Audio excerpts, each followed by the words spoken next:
We will be, there we go. We'll be sharing the link to that afterwards, along with the slides and key links as well.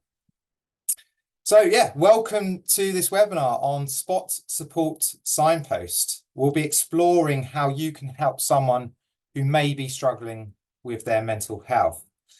So my name's Sam Perks. I am the Physical Activity Operations Manager at Mind. My role involves supporting the sports sector around mental health, and I've sort of been leading on the Spot Support Signpost initiative over the last 6 to 9 months. I'm delighted to say that I'm joined by two people who really have helped us to develop this initiative. So we've got Kate and Paul, who will be co-presenting with me today. So Kate, do you want to just give a quick overview of yourself? Thanks, Sam. Yeah, I'm delighted to be here today. Thank you very much. So I am Kate Bone. I'm a running coach with England Athletics, and I coach for a social recreational running club. We're a community amateur sports club down in Hampshire.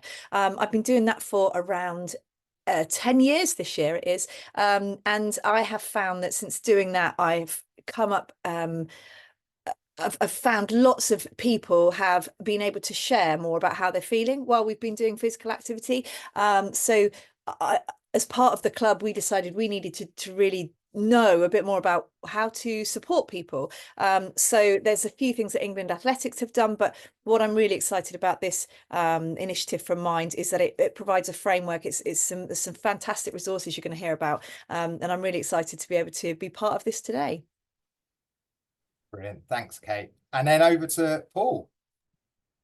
Hi everyone. Yeah, so my name's Paul Harris. So I do a lot of work around mental health. It's all based on my lived experience.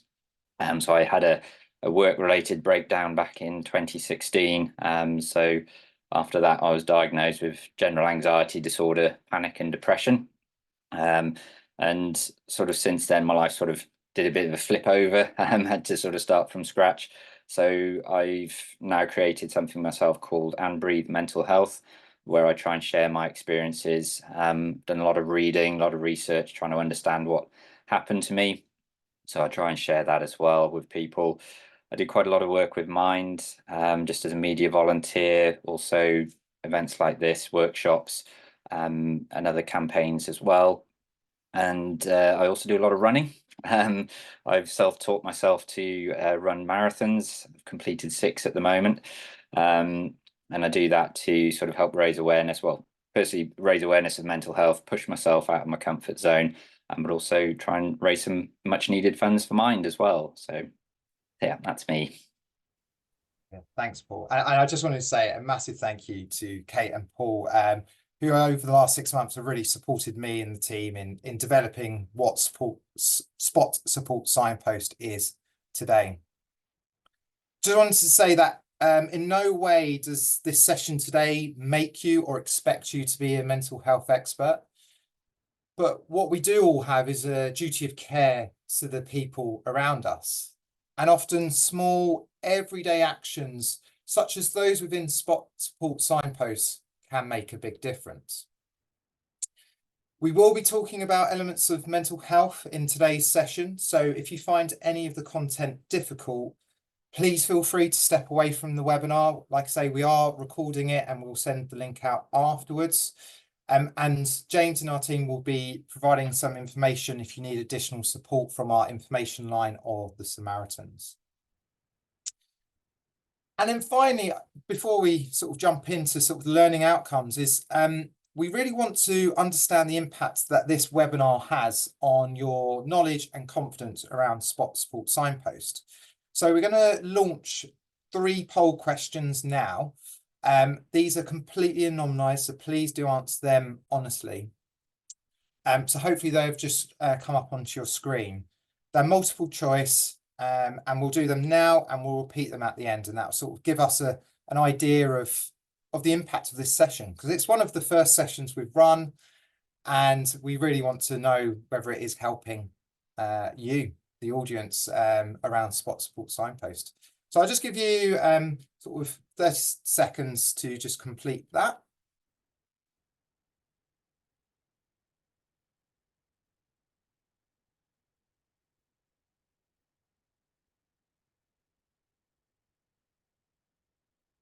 Thank you. We'll just keep that poll open just as I move on and just cover the learning outcomes of today. So through this session, we really want to increase your understanding of spot support signposts. We want to increase your knowledge around how to spot the signs that someone may be struggling with their mental health. We want to increase your confidence to support someone who may be struggling, if you feel able to do so. And then lastly, we want to increase your knowledge of how and where to signpost people to support if you feel they may be struggling.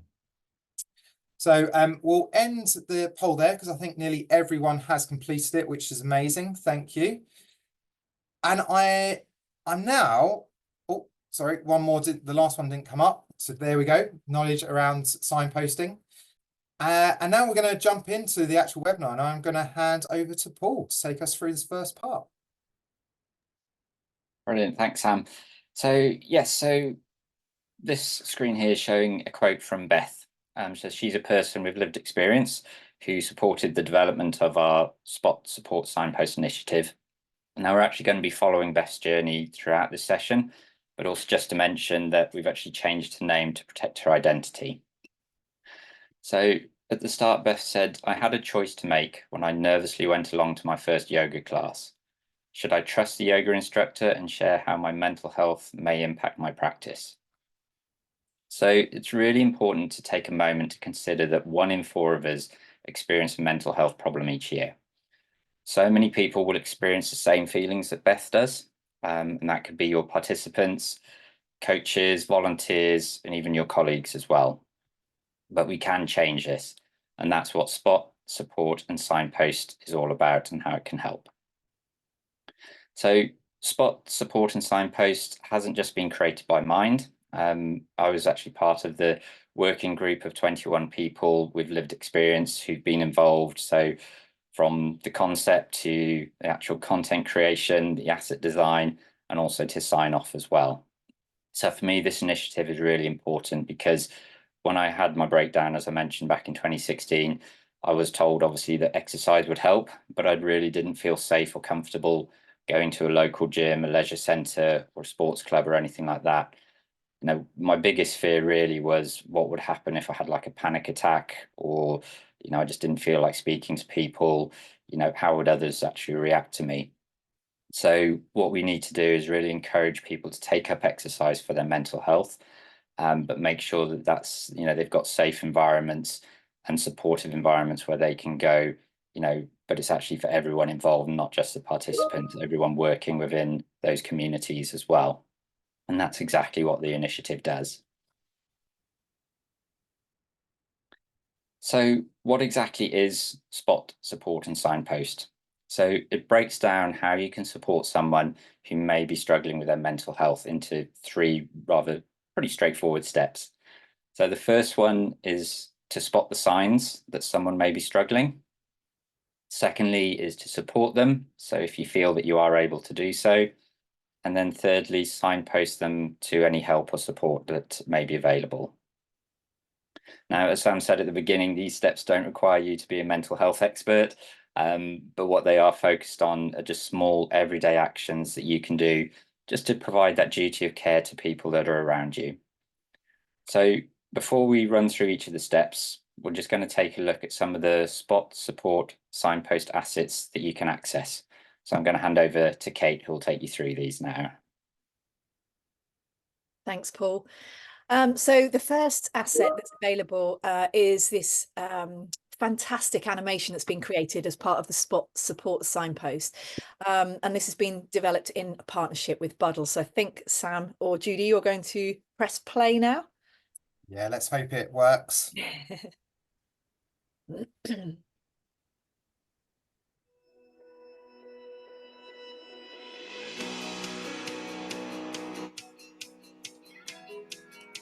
Mental health is as important as physical health.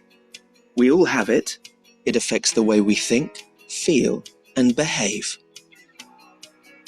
If your organisation delivers sport and physical activity, it has a duty to care and support people's health, well-being, and safety. You're not expected to be an expert, but you can spot the signs that someone might be struggling, support them, and signpost them to help. Let's find out more. Spot. Some will feel comfortable approaching you for help, others won't. To spot the signs that someone might be struggling, look out for mood or behaviour changes, withdrawal from activities, appetite or weight changes, different drinking, smoking or exercise habits, difficulty concentrating, decision-making or sleeping, comments about difficult thoughts and feelings, or unexplained aches, pains, restlessness or agitation. Remember, sometimes there's no outward signs. If you're worried, start a conversation. Support. It may feel daunting, but often small actions can have a big impact. See if urgent help is needed. Ask direct questions. You may need to contact emergency services if they're at risk to themselves or others. Understand the best time and place to talk. Pose open-ended questions to help you to understand how they're feeling. Provide validation for how they're feeling and reassure them they're not alone. Offer emotional support by showing empathy and not trying to fix their problems. Reassure them that it's good to talk. Thank them for sharing and trusting you. Summarize what's been said and any next steps. There's no such thing as a perfect conversation. Just try your best. Supporting someone can make a real difference, but it can also be time-consuming and overwhelming. Be sure to look after your own mental and physical well-being too. Signpost. If they'd like further help, there's lots of services and resources available. Organisations like Mind, the Samaritans, Shout, and many others can help. Consider having a list or offering to find support together. Accessing support can take a while, and people may still struggle when they haven't. Checking in regularly, asking how you can help, and being flexible is key to providing a safe, inclusive environment where everyone feels supported. To learn more, visit www.buddle.co or www.mind.org.uk/sport.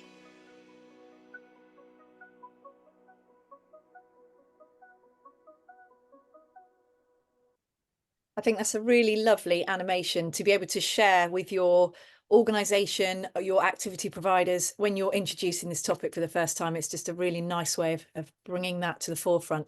And one of the other assets that's been created is this text message video. This is a really useful, practical example, because I think a lot of the time we know what we should say, but we don't necessarily know how to say it. It can be quite daunting starting a conversation.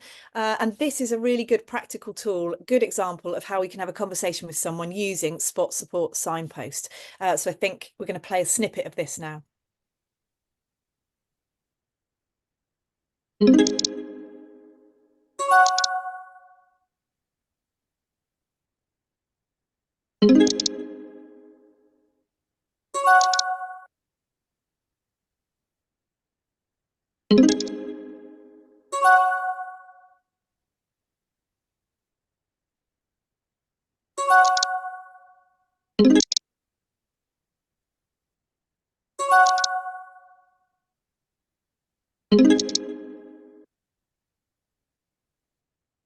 Fantastic. That is just a little section. It goes on a bit longer, but that's all we had time to show you today. But it's definitely worth looking at that and having that as a practical tool to kind of guide and structure any conversation that you do have. And then moving on now, we've got some more graphics, so some editable graphics, a variety of these that you can use on social media, any other resources you have, or your web pages. And based on feedback from the sector, these graphics are editable, so you can transfer them into your own branding. Within my club, we've added our logo on there as well, so it looks like a really nice collaboration. You can use these as single standalone graphics, and then there's a suite of them that are all linked together, and they can be used as GIFs or in carousels. That doesn't mean a lot to me, but I think any of you who are a bit more social media savvy will know how to do that on various platforms. But again, these are really fantastic, nice and simple, straightforward, really eye-catching and very useful and practical. And then we move on to the signposting infographics. So I was one of 50 physical activity deliverers that were part of the Spot Support Signpost co-design. And one of the pieces of feedback that Mind took from us was that it'd be really useful to have a flyer or an infographic to be able to share with all the support services that we can signpost people to. And there are so many signposting options, and it can be really overwhelming. So Mind have pulled a few together in this infographic. And you can use this, but you can also pass it on to the person that you might be supporting. So taking that a little bit further, what we found was that people with lived experience of mental health problems agreed that this is something they'd like to receive, but they also wanted support that was more tailored to them. And so this is what this screen is here. So this includes services for different ages, communities and locations. What we've done with all of these assets that you've seen is, so at my club, we have shared them within our leaders group. So we have a specific group on WhatsApp and on Facebook just for our leaders and coaches. We're quite a big club, so we do have quite a lot of these people. So I've shared these assets straight away with them, starting with the animation and then introducing the other things later on. We have printed off the signposting sheets. Some of our leaders, those perhaps who are less tech savvy, they prefer to have a printed copy that they just put inside their little running bum bag and they've got it with them. Other people have done screenshots of these. They've got them handy. They know where they can access them. And also we've pinned these signposting posts to the top of our Facebook group, so they're really easy for people to find. The social media ones, we use them almost like a rolling graphic on our Facebook group. So it's just that little reminder. I also drop them into the WhatsApp group as well. Little reminders to just keep it at the forefront of people's minds. It's all about keeping this as a mainstream conversation so that people are okay to talk about it. We're trying to remove the barriers around mental health and talking about this topic. So having it kind of at the forefront, front and center all the time, just helps it be kind of there and as part of conversation. It starts to be able to normalize this topic, which is exactly as it should be.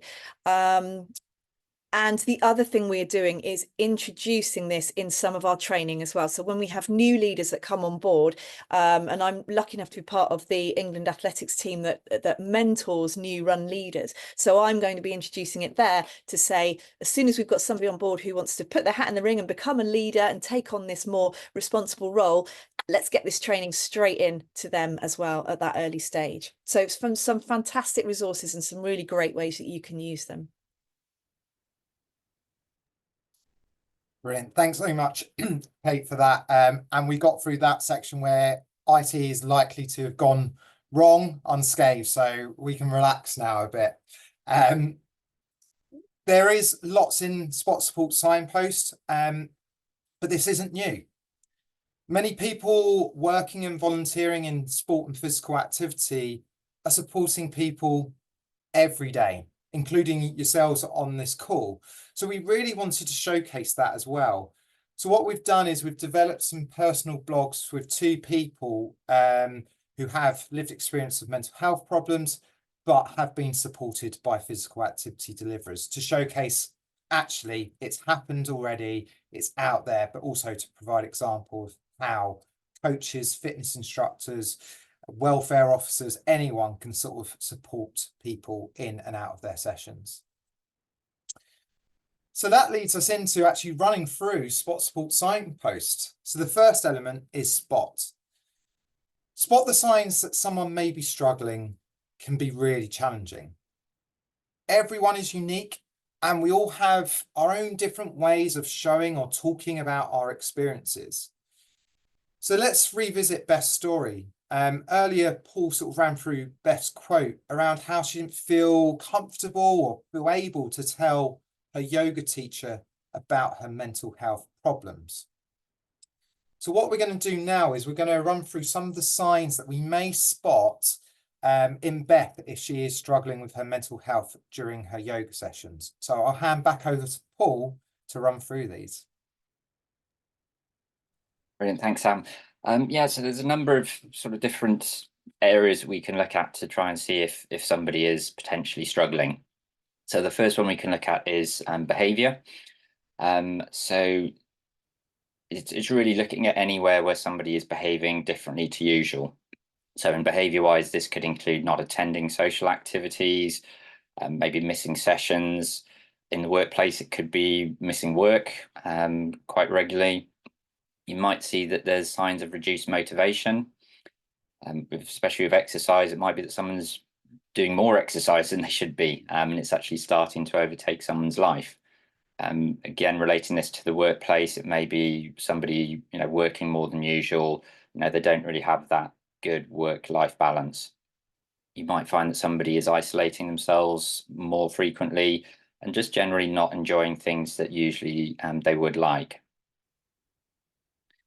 So next is to look at maybe somebody's mood, how that may be changed. So for Beth, it might be being quieter or more withdrawn than usual.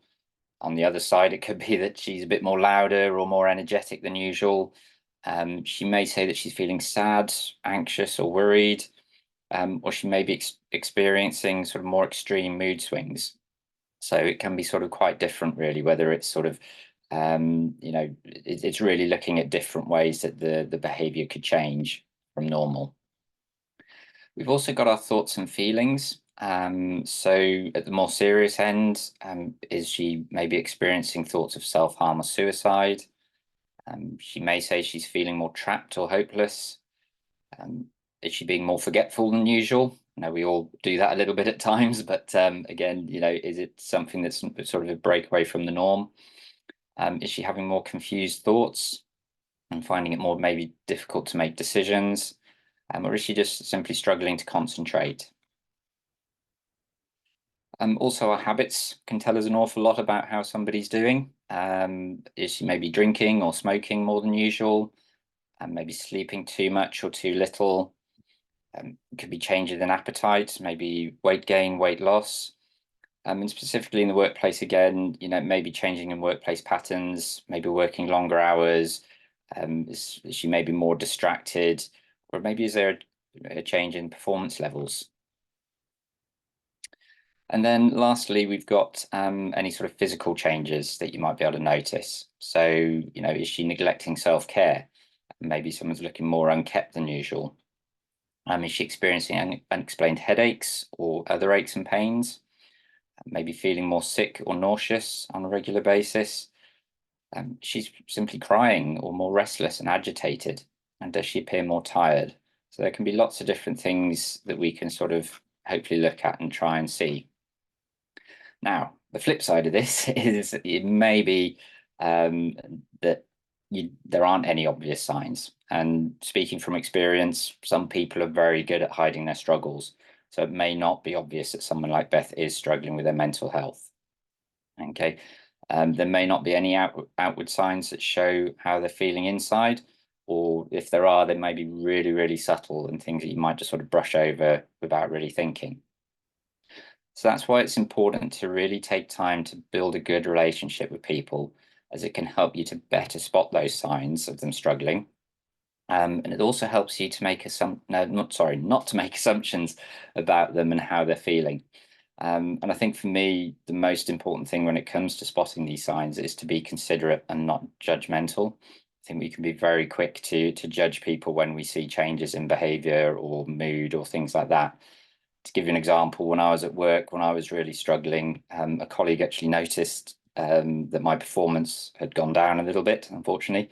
But instead of coming to me and talking to me and asking if I was okay, she actually went and complained to my manager about it. So which when I found out, didn't really have the positive effect. So so just really being careful and cautious about maybe what these signs are actually telling you. So I'm now going to pass back over to Sam, and he's going to look at the next stage, which is all about how you can support people. Brilliant. Thanks for that, Paul. And thanks for also sharing that experience. I think one of the pieces of the support element we talk about is sort of that empathy. Put yourself in someone else's shoes. What are they going through? And I think that example you just shared is a great one, really. Actually, if we don't know what someone's going through, we can't make judgments on them. So yeah, thank you again for sharing that. So yeah, the second element of spot support signpost is supporting someone if we feel able to do so. We know that supporting someone who may be struggling with their mental health can seem really scary and daunting, and you may not feel able to help them. This is completely understandable. So what we really want to do with this support element is to showcase some small actions that anyone can take that can have a big impact. And these were very much driven by people with lived experience saying how they felt they could be supported, and then tested with physical activity deliverers to ensure that was something they felt comfortable to do. So we've created an acronym using the word support, trying to keep it all memorable as possible. And this acronym really showcases the actions that you can take. So see if urgent help is needed. Understand the best time and place for a conversation. Pose open-ended questions. Provide validation for the person's feelings and experiences. Offer them emotional support and show empathy, just as we were talking about with Paul's example. Reassure them that it's good to talk. And finally, thank them and summarize the conversation. Now, this acronym can be used to support anyone, including young people. However, you should tell someone else if you have a concern about the well-being of an under 18. So that might be your safeguarding lead or a welfare officer. So let's revisit Beth's story. And Kate's sort of going to run us through how we can use the support acronym, to support Beth during her yoga sessions. Thanks, Sam. So we start with the S, see if urgent help is needed. Do you believe that Beth may have seriously harmed herself or taken steps to end her life? Or do you believe she may attempt this in the near future? Depending on the situation, you may need or want to take the following actions. Calling 999 if you or others feel at risk of harm. If Beth isn't safe by herself, help her get to A&E or stay with her and call 999 for an ambulance.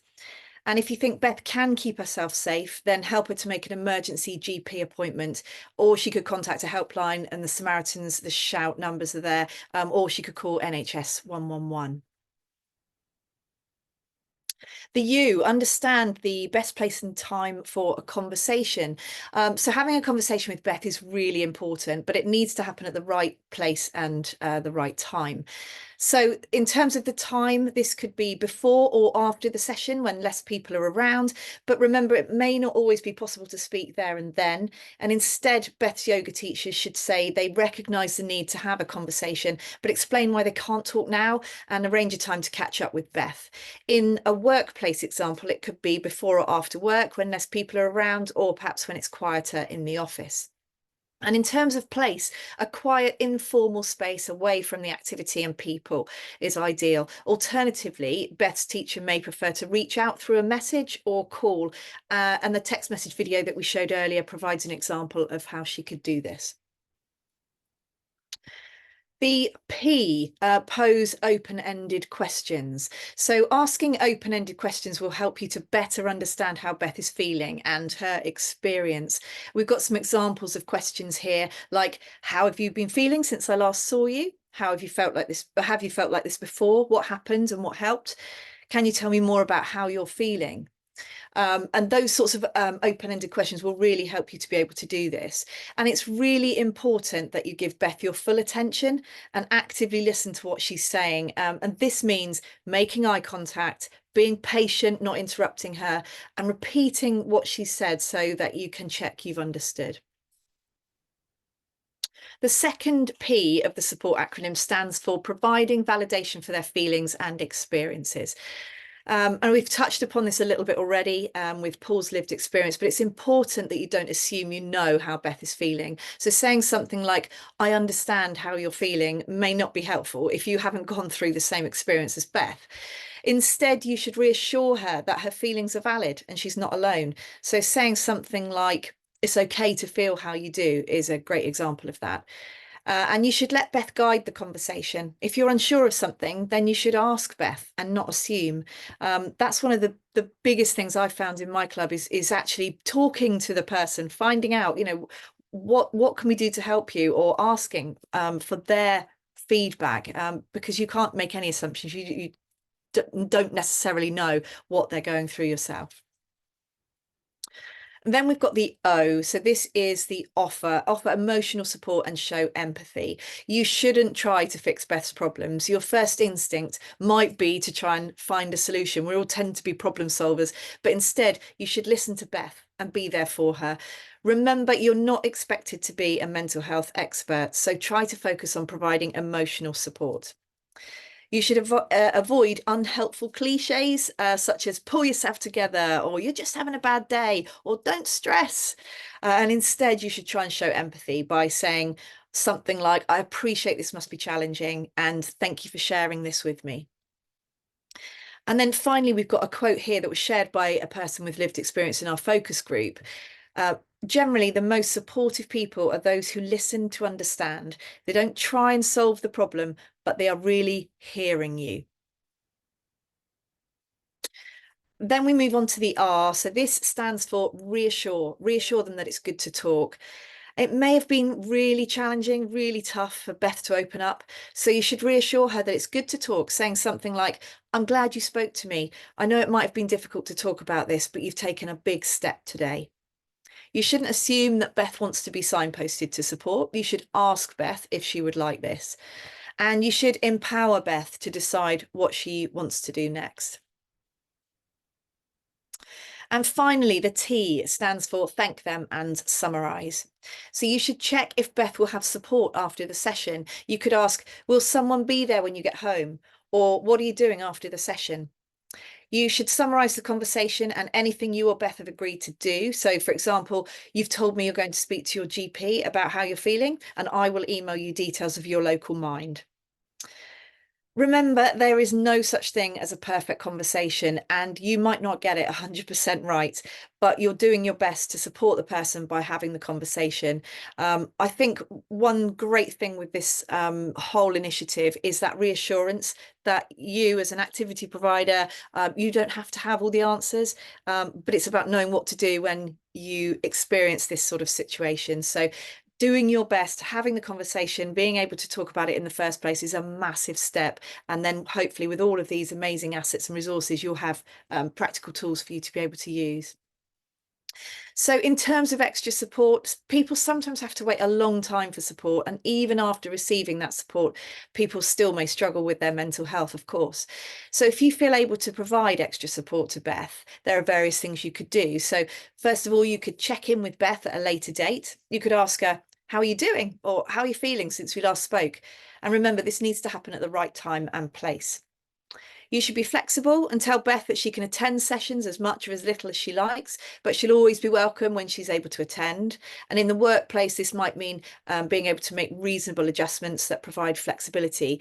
For example, different working hours. This is something we've done at our club as well. So we've been adaptable and flexible. We've created a buddy system with people when they don't particularly want to turn up by themselves. So we've arranged for somebody else to meet them so they can arrive together, and we can adapt our sessions as well to make them more appropriate or more to feel less intimidating, depending on what that person's need. But the key thing is to be able to talk to them about it and find out what it is they do need.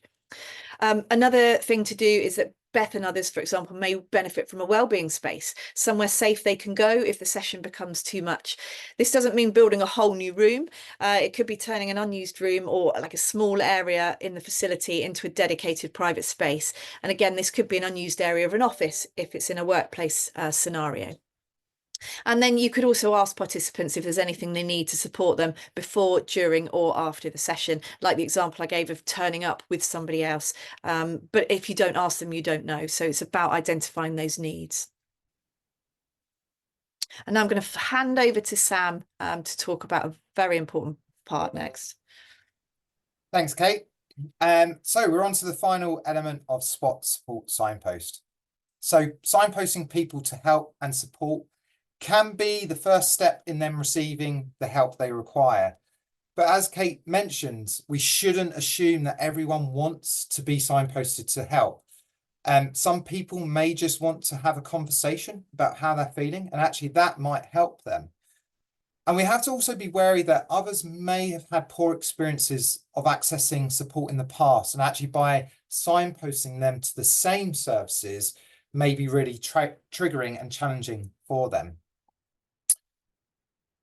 But for those who do want to be signposted to support, we know that there's so much out there and it is hugely overwhelming for you and anyone else to sort of signpost people to support. So as we sort of highlighted earlier, we've got these signposting infographics which aim to make them that easier for you. And these are all trusted sources. So I'll hand over to Paul to run through some of those support services. Brilliant, thanks, Sam. So yes, there's quite a number of mental health services that are available to anyone. Quite a few some of them I've actually used myself. And I've found it easier to talk to people from these sorts of organizations than I have maybe friends or family, simply because they are trained to support you and most importantly to listen. And sometimes, we don't want to burden friends and family with our problems and things like that, especially if they're going through their other problems. So having these other areas and options of support can be really, really important. So first off, we've got the Mind info line, which is an information and signposting service. So this is actually quite a good introduction in a way, because some people might find it a little bit daunting to go down the medical route and things like that. So I've used the info line myself on a number of occasions for different reasons. And it's a nice sort of gentle introduction, shall we say, if somebody is struggling a little bit. We've also got similarly the Samaritans helpline. There's a text service from Shout. For younger people, there's Childline, which is a helpline and online chat for the under 19s. And then for things a little bit more serious, you've got NHS 111, which I've used a few times when I've had panic attacks, if I've been unresponsive and my wife's had to pick up the phone. Generally, what you'll find is they'll try and help you over the phone first, but then obviously if things aren't good, then they will send paramedics, or they have done for me in the past. So that's a really good, useful one to know if you're feeling that there's something happening when you're feeling a bit out of your depth. You've also got the Hub of Hope, which is a directory of mental health services in your local area. Mental health support is a bit of a postcode lottery, so it's very different in very different areas. So to have a good sort of search around and get used to what's or be aware of what's in your local area is a really good idea. Obviously, you've got your GP, which can be the first place for people to get help. So yeah, I've used my GP quite a lot, especially in the early stages. She was very, very helpful, gave me extra appointments, regular appointments, and just really made sure that I was taken care of. You've also got Side by Side, which is run by Mind, and you've got Supported Self-Help, another Mind initiative, which is a free guided self-help program, which you can use as well. Now, you might already be aware there may be sort of organizational support, so where you're working, where you are at the moment. Again, this can vary depending on organizations, but you may have an employee assistance program. They may have helplines or may be able to offer counselling. You might have HR and occupational health. You may be lucky and have some mental health first aiders, which I'm fully behind. I think every company should have mental health first aiders. And they may also have a wellness action plan in place as well. So have a good, wherever you're working, wherever you're part of, again, accustom yourself to what's on offer within the organization as well. Now, while all of those services I just mentioned, they're available for anyone, not everyone will feel comfortable accessing them. So we've also got a list here of more tailored support services. So these include things like the Mix, which is for under 25s. You've got Age UK for older people, There's the Black African Asian Therapy Network for racialized communities. You've got BAYO, which is for the Black community, and Call for Wales, and you've got Switchboard, which is for the LGBTQIA+ community. And there's also something called the Helpline Partnership Directory, and that actually provides even more tailored support on the website. So again, the best thing really is to have a good sort of investigate around what's around you, and see what's available. So I'm going to hand back to Sam now, and he's going to talk more about self-care. Thanks, Paul. So we've sort of run through Spot Support Signpost and how you can help someone. And it can be extremely rewarding to support someone who may be struggling with their mental health. But it can also be time consuming and emotionally overwhelming for you. So it's really important that we look after ourselves and prioritize self-care if we are supporting someone. Because many of us think that self-care and looking after our own well-being is selfish, but it isn't. And the quote from Katie Reed really highlights this, that self-care means giving the world the best of you instead of what is left of you. And we're not going to run through too much around self-care. There's lots on our website, but I suppose just some general tips to help around this include sort of relaxing, reducing stress by taking a break, doing something we enjoy, or mindfulness, learning new skills or trying something creative. That could be writing, baking, or playing an instrument. Spending time outdoors and in nature, that can really improve our mood, as well as connecting and talking to people we trust. Keeping active and eating healthily is a good way to look after our physical health. And then trying to get enough sleep. Easier said than done, but some things like avoiding screen time before sleep, making our sleep environment as calm and relaxing as possible are just some ways that can help. And like I say, there's a lot more information on our website around that. But we also wanted to provide some really tangible things that people can do. So we've developed our self-care library to help the sports sector to look after themselves. So this library contains a bank of well-being, breathing and grounding activities. Some of these last 5 minutes, others less than a minute. So there really is something for everyone. And as we've got a little bit of time on this webinar, I thought it'd be good for us just to run through one of the quicker activities. So this is 3 to 5 breathing. So it'd be great if we just run through this now. If you could take part wherever you may be. Like I say, it's quite a simple one. So if we breathe in and count to 3 as we do that. Hold for 2 seconds. And then breathe out and count to 5. Let's go again. So breathe in and count to 3. Hold for 2 seconds. And breathe out and count to 5. And then one last time just on yourself, on your own.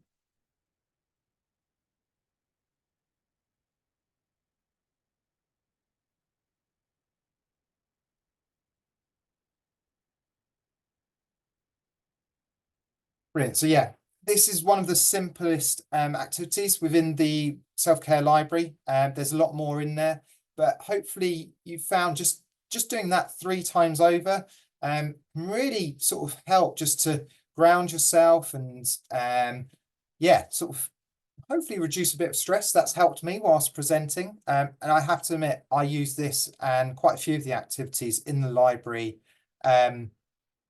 for my own mental health and well-being. And when I'm doing presentations like this, just before jumping on, just doing this like 5 times over really can support us.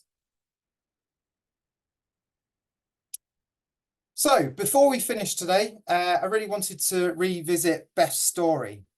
So at the start of the session, Paul sort of went through Beth's quote around how she was nervous about attending her yoga class and whether she should tell her teacher about her mental health experiences. This was very much a real life example. So let's find out what happened to Beth. There was no need to have worried. The yoga teacher's support, intuition, kindness, patience, and unwavering faith in me has helped me to make so many steps forward and grow as a person. I wouldn't be where I am today without her. And this quote really highlights the impact that we can all have on people around us. And as Spot Support Signpost has shown, it can be small, everyday actions that can make a massive difference.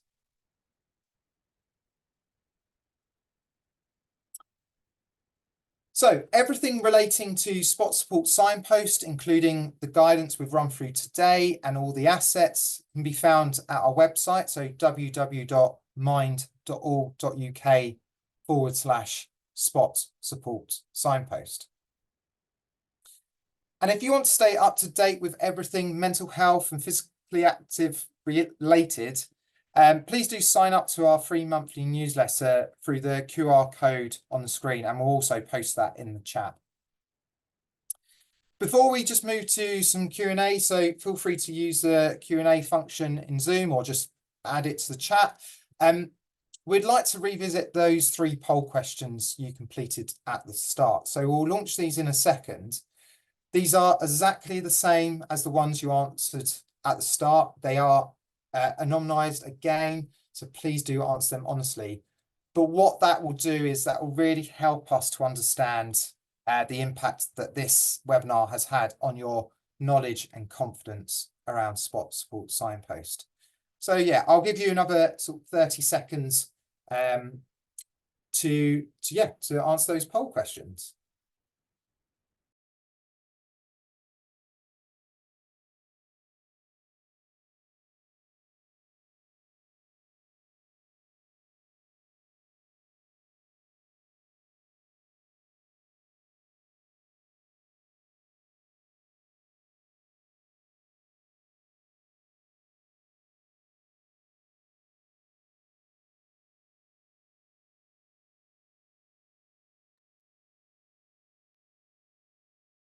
Great. So just wanted to highlight some of the links that you can access from us. So our webpage, our email address, and Sport Minds on LinkedIn. But it looks like we've got a bit of time for questions. So James, I don't know if you're able to come in and just say if there's been any questions that have been asked during the webinar. Yeah, of course. Firstly, Sam, Paul and Kate, thank you so much. That was really valuable. It was great to get your individual perspectives and a brilliant webinar. As Sam said, we do have a bit of time for questions. So if anyone wants to stick a question in the chat, please do. It'd also be great to get any reflections from the webinar. And we do also have a Q&A function enabled, so you can also ask a question through that. We have just had one question sent through in advance, and I was keen to hear a bit more from Paul. At the start of the webinar, you said how you'd worked with various different individuals as part of kind of a group on this, and individuals with lived experience. Just wondered if you had any highlights or wanted to share how you found that experience and how that helped to shape this work. Just trying to get myself off off mute. Yeah, no, I mean, I always find this sort of work very fulfilling, really, for on a number of levels. So I mean, as I said, I've done quite a few things with Mind. I mean, the highlights probably, there's the Hats On for Mind campaign, which they did recently, which was amazing. So I find that a lot of these things really do help me to push myself a little bit, get me out of my comfort zones. It's very easy to sort of hide away and say, no, I'm not going to do things. But I think the beauty with them, as well as the things I always find with Mind, actually, is that they're always very well run and I always feel very safe while I'm doing it. And I think that's an important thing. And I think that sort of is also reflected in this initiative that we're doing as well today. It's sort of, you know, things don't always have to run perfectly. I mean, you know, I've had some workshops where I've had to sort of step away for a little bit and things like that if things got a little bit overwhelming, but that never feels like a problem. So it's always sort of Yeah, I think it's sort of the one thing I've learned is that it's just being very aware of how people are feeling, aware of how people may react in different situations, and just being accommodating with it. And I think that's the one thing that mine do beautifully. So yeah, no, I must admit, I love just being part of these things. As I said, I get to share my experiences, which I think is really, really important, because I think putting those stories behind the messages that organizations like mine are trying to put out there, I think really, really does help. I think it makes it more relatable. And the more I can do with that, then, you know, the better and the happier. That's why I'm always happy to share. So.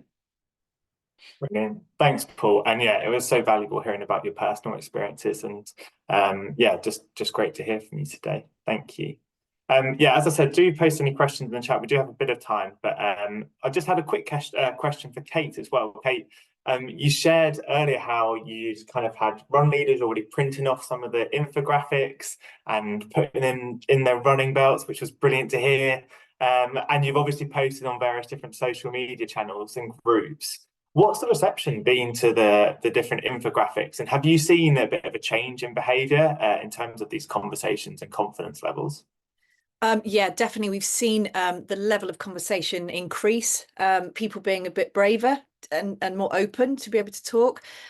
We generally take part in the run and talk initiatives anyway that England Athletics do alongside Mind. These have been a really good kind of conversation starter sometimes. Those activities are, we have a group of runners that go out, and it is a run and talk purely. That's all we're going to do. So sometimes it's a walk and talk, depending on how much we're talking. But the idea is you're talking, and we'll give them a conversation starter, and off they go. And we can use these little infographics as conversation starters. So that's been really lovely. The feedback generally has been really positive. And as you say, it's that confidence building. It's that reassurance of, oh, okay, I've got a practical tool now, something I can use.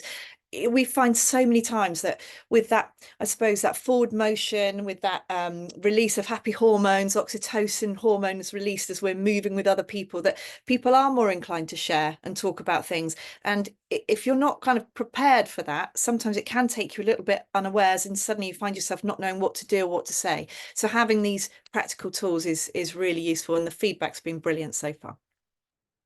Oh, that's great to hear. And yeah, we really hope the engagement's going to continue across the sector. We just had a question come through in the Q&A function around whether we'll share slides and the links. Of course, we'll be following up after this webinar, and as we've mentioned, we will post them on our web pages, which we'll relink to in a second. And then Sam, just a question for you in the chat, which says, what advice would you give to sport and physical activity providers regarding recording or documenting conversations and agreed actions regarding a person who's struggling with their mental health? Really good question. And I'm going to refer this actually to when we were having our focus groups with people with lived experience, because we asked that question, actually, should sport providers be sort of writing it down, telling other people? And it was very clear that no, that shouldn't be the case. Actually, if you're having that conversation, the other person wants you to be involved in that conversation. We're talking about active listening, making eye contact, really understanding them and listening to them. So my sort of advice is that I wouldn't be making notes during that unless it's a safeguarding concern. And that's obviously a bigger topic of conversation, which we do have advice on our website, that actually you probably shouldn't be making notes. You might afterwards just want to yourself personally make notes, but the big thing is don't share that with other people. That there isn't a need. It is very much that person has maybe opened up and trusted you. So actually you shouldn't feel the need to share that with other people. That should be a confidential conversation. And I just wanted to check, Paul, in terms of, I know you shared stuff during those focus groups. Is that sort of the sort of thing you would suggest as well? Yeah, definitely. I think especially in early stages, it's about, I mean, some people can be really put off if it feels very official and serious, and that can also sometimes make people want to sort of